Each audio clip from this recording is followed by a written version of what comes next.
Olá, pessoal. O meu nome é Francine Camille e hoje nós vamos conversar um pouquinho sobre os processos de propagação de calor. Vamos lá? Então, o que são os processos de propagação de calor? Nós podemos chamar todo tipo de processo que transmite calor de um corpo para o outro ou de um ponto para outro de propagação de calor. Então, nós vamos estudar na aula de hoje os três tipos de processos de propagação de calor que são conhecidos aí por condução, convecção e radiação ou irradiação. E vamos estudar também os materiais que são condutores térmicos e isolantes térmicos. Bora lá, pessoal? Então, vamos falar um pouquinho sobre a condução. A condução térmica, ela é um dos processos de propagação de calor que vai ocorrer principalmente em materiais sólidos. Nesse tipo de processo de propagação da energia térmica, o calor ele vai se propagar no interior do corpo e vai passar para um outro corpo por contato. Como é que vai acontecer isso? Eu vou explicar para vocês. Lembrem-se aí quando vocês pegam um prato que está gelado ainda e você coloca dentro dele uma sopa quente e você fica segurando esse prato. A partir de alguns segundos, você vai conseguir notar que o prato ele aquece e, consequentemente, a sua mão também começa a aquecer. E por que isso acontece? Quando o material está quente, as suas partículas consequentemente ficam agitadas. Então, por que essa troca de temperaturas acontece da sopa para o prato, do prato para a sua mão? Isso acontece porque quando a sopa aqui, no caso do nosso exemplo, é um material que estava quente, ele tinha aí essas partículas em um constante movimento, uma constante agitação, elas transmitem por contato essa agitação de uma molécula para outra. Ou seja, essas partículas que inicialmente estavam agitadas na sopa vão se movimentar, fazendo com que as partículas que estão ao seu redor também comecem a se movimentar. Dessa maneira, as partículas que estavam agitadas na sopa agitam as partículas do prato, que agitam as partículas das nossas mãos, que agitam as partículas do nosso corpo e que agitam as partículas do ar que está ao redor do prato. Nesse exemplo abaixo, a gente consegue observar mais ou menos isso. As partículas que inicialmente estavam quentes, estavam em constante agitação, é como se elas trombassem nas suas partículas vizinhas, fazendo com que todo esse sistema ele esteja aí com as suas partículas em uma constante agitação. É como se o sistema todo se agitasse até entrar em um equilíbrio térmico. As partículas quentes da sopa agitam as partículas do prato, que agitam as partículas das suas mãos, que agitam as partículas do seu corpo e que também, as partículas do prato, no caso, né, também vão agitar aí as partículas do ar que estão tendo contato com esse prato. Ou seja, esse tipo de processo de transmissão de calor, que é chamado de condução, é o processo onde a partícula que está agitada em um corpo agita as partículas do outro corpo por estar em contato com ele. Esse processo, então, é chamado de condução por conta disso. Ela conduz essa agitação de partículas de uma partícula para outra, até que todos os corpos ou objetos que estão envolvidos no sistema estejam, então, agitados junto, fazendo com que todo mundo entre em um equilíbrio térmico, ou seja, esteja aproximadamente na mesma temperatura. Agora a gente vai falar um pouquinho sobre a convecção. A convecção ela é um processo de propagação de calor que geralmente vai ocorrer aí entre materiais que estão no estado líquido e que estão no estado gasoso. Nesse tipo de propagação de calor, a energia térmica, no caso o calor, ela vai se propagar devido ao movimento das massas de partícula. Ou seja, uma massa que está com as partículas agitadas, ou seja, está quente, se movimenta devido à sua densidade, enquanto isso, uma massa que está com as partículas menos agitadas, ou seja, está mais fria, ela entra substituindo o lugar dessa massa quente e nesse movimento as duas massas elas acabam aí recebendo calor e perdendo calor. Então vamos ver como que isso acontece? Então, agora para a gente entender a convecção, eu quero que vocês imaginem aí na casa de vocês que vocês pegaram uma chaleira e colocaram água dentro dessa chaleira e levaram essa chaleira para o fogo. No mesmo momento, a gente já começa a perceber que a água que está mais próxima do fogo, ou seja, que está no fundo da chaleira, ela começa a esquentar primeiro, não é mesmo? Então, depois de alguns segundos que essa chaleira está lá aquecendo no fogo e a gente começou a perceber que algumas bolinhas estão surgindo lá no fundinho da chaleira, significa que aquela água que está lá no fundo está aquecendo primeiro, certo? Então, a água que está lá no fundo, que se tornou quente, ela vai se tornar, com esse aumento de temperatura, ela vai se tornar menos densa. O que vai fazer com que ela suba. E a água que estava mais distante do fogo, ou seja, que estava lá em cima, dentro da chaleira, ela ocupe esse lugar que a água quente deixou e fique agora próximo do fogo. E nesse momento, essa água que estava antes na porção de cima da chaleira e acabou descendo por conta da densidade da água que esquentou, ela vai começar a aquecer também e se tornar também menos densa. E nisso vai virar então um ciclo ali dentro da chaleira, um ciclo de movimentos. E por que isso está ocorrendo aí dentro da sua chaleira? Então, isso está ocorrendo porque o aquecimento do líquido que está mais próximo do fogo, ou seja, da porção de líquido que está mais próxima do fogo, ocasiona aí o aumento da temperatura e a dilatação das partículas desse material.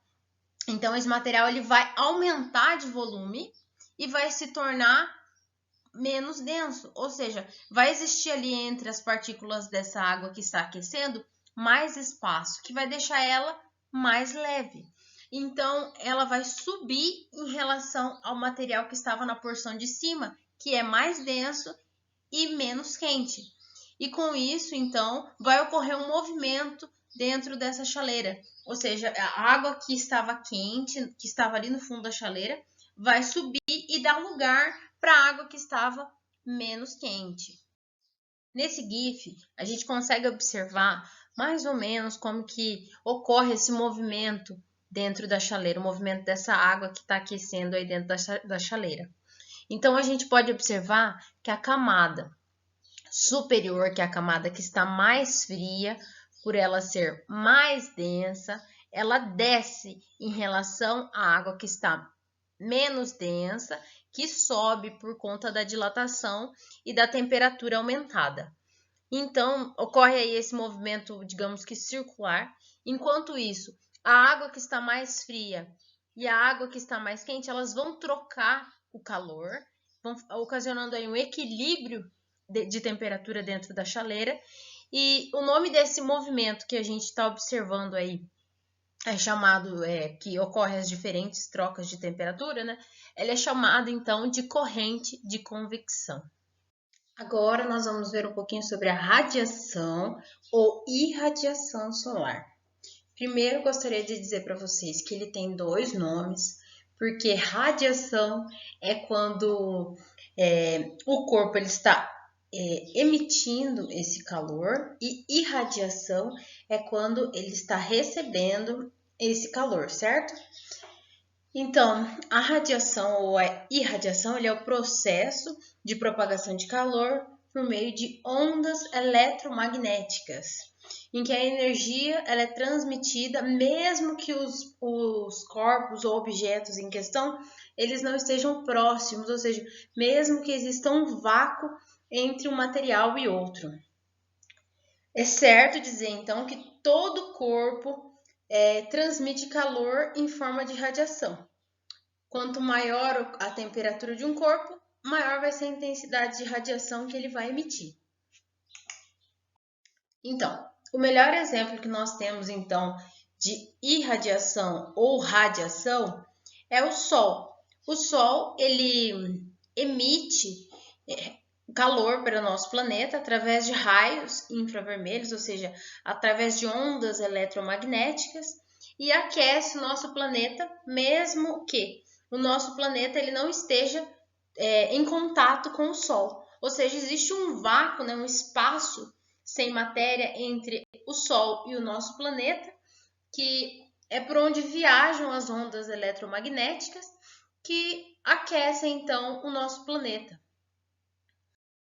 Então, agora que nós já conhecemos um pouquinho sobre como ocorrem os processos de propagação de calor, nós vamos falar um pouquinho sobre os materiais que podem ser então condutores e isolantes térmicos. Isso vai variar muito da capacidade que esse material ele tem de conduzir ou não a propagação de calor. Então, nós vamos começar falando um pouquinho sobre condutores térmicos.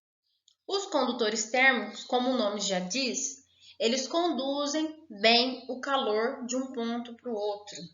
Eles geralmente, quando ao toque, a gente percebe que eles são frios, porque eles se adaptam rápido à troca ou à transferência de energia entre as nossas mãos e o material. Então, eles vão produzir essa sensação de frio quando nós tocarmos. Geralmente, os metais, como prata, ouro, ferro, inox, entre vários outros, eles são bons condutores térmicos, ou seja, eles têm aí uma capacidade muito grande de conduzir o calor. Os isolantes térmicos, por sua vez, eles funcionam de uma maneira contrária aos condutores térmicos. Por que, professora, que eles funcionam de uma maneira contrária? Porque esses materiais são materiais que não conduzem bem o calor. Eles geralmente são materiais porosos ou fibrosos e que possuem ar em seu interior. Um exemplo de isolante térmico seriam as roupas de lã, os cobertores, porque eles dificultam a transmissão do seu calor corporal com o ambiente, ou seja, eles não vão permitir que o seu corpo troque temperatura ou troque calor com o ambiente, ou seja, ela vai conservar a sua energia térmica ou a energia térmica do seu corpo próximo à sua pele, porque ele não conduz o calor para fora dessa roupa ou desse cobertor. Então, dentro da linguagem científica, não é correto nós dizermos que a roupa de lã ela esquenta ou que o cobertor esquenta, porque ela apenas dificulta a sua troca de temperatura ou troca de calor com o ambiente que está frio. Agora, eu trouxe para vocês alguns exemplos de objetos que foram então criados pelos seres humanos após os seres humanos terem o conhecimento desses processos de propagação de calor que estão aí no nosso cotidiano a fim de facilitar a nossa vida de alguma maneira. E o primeiro exemplo que eu trouxe para vocês foi o exemplo da garrafa térmica, que tem então a função aí de conservar a temperatura do conteúdo que vocês colocarem dentro da garrafa, seja ela água quente ou água gelada, leite, café quente. Então, são vários conteúdos que vocês podem utilizar dentro dessa garrafa, que ela vai ter a mesma função de impedir as trocas de temperatura e conservar a temperatura do conteúdo dentro da garrafa. Então, internamente, a garrafa térmica ela é revestida por um vidro espelhado em duas camadas. Uma camada interna, que vai refletir o calor do conteúdo dentro da garrafa de volta para o conteúdo da garrafa, ou seja, radiação.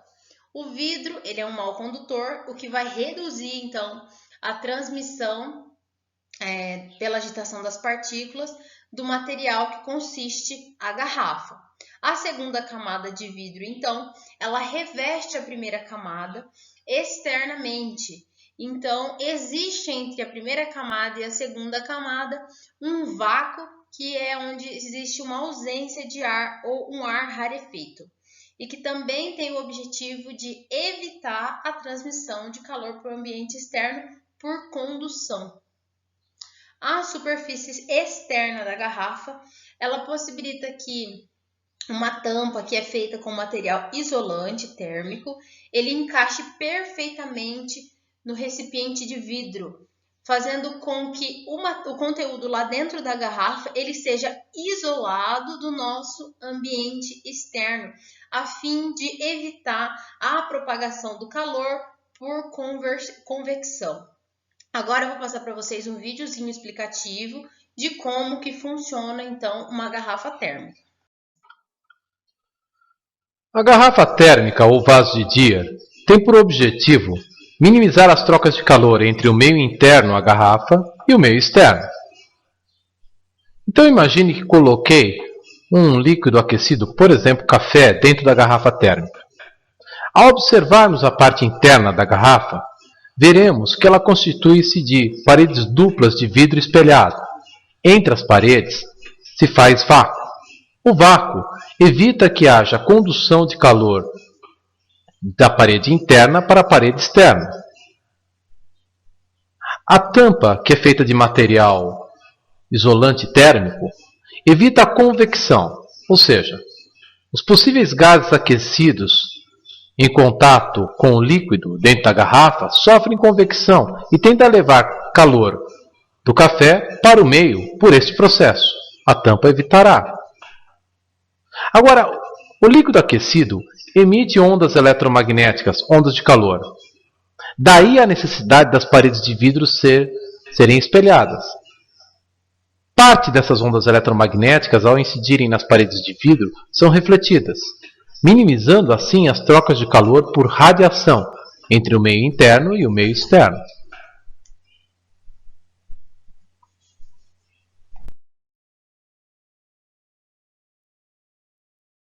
Agora eu trouxe para vocês um exemplo que, ao contrário da garrafa térmica, ele tem a função de facilitar os processos de troca de calor. Ele é chamado de coletor solar. Como que funciona então o coletor solar? Para o funcionamento do coletor solar, eles precisam então dos 3 processos de transferência de energia: condução, convecção e irradiação. O coletor solar nada mais é do que uma placa metálica de cor escura com vidro que tem a função então de absorver essa energia. Nesse exemplo que eu trouxe na foto para vocês, ele tem também acoplado nele um reservatório de água. Então o coletor vai ter a função de aquecer a água desse reservatório através das formas de propagação de calor. Eu trouxe um videozinho para vocês entenderem como que funciona então esse coletor. Quando os raios do sol atravessam o vidro da tampa do coletor, eles esquentam as aletas. As aletas são feitas de alumínio ou cobre e pintadas com uma tinta especial e escura, que ajuda na absorção da radiação solar. O calor passa das aletas para os tubos, ou seja, a serpentina. Daí a água que está dentro da serpentina esquenta e vai direto para o reservatório. Bom, pessoal, agora que nós já conhecemos um pouco sobre os processos de propagação de calor, eu vou estar disponibilizando 2 atividades para vocês. A primeira atividade que eu vou disponibilizar para vocês é um questionário que vai estar disponível pelo Google Forms.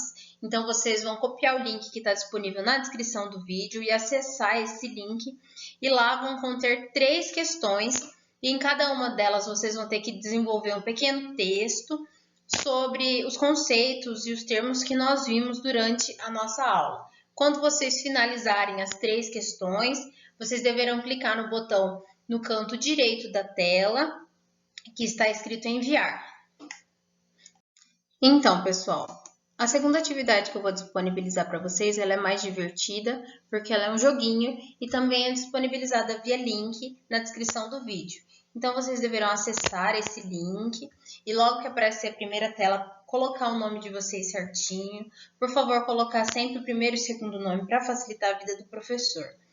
E então, quando vocês acessarem o jogo, do lado esquerdo da tela vão haver termos e do lado direito haverão conceitos. Então, vocês deverão pegar um termo que está contido na coluna do lado esquerdo e arrastar até o seu conceito, aquele que você julga ser o conceito correto para aquela palavra.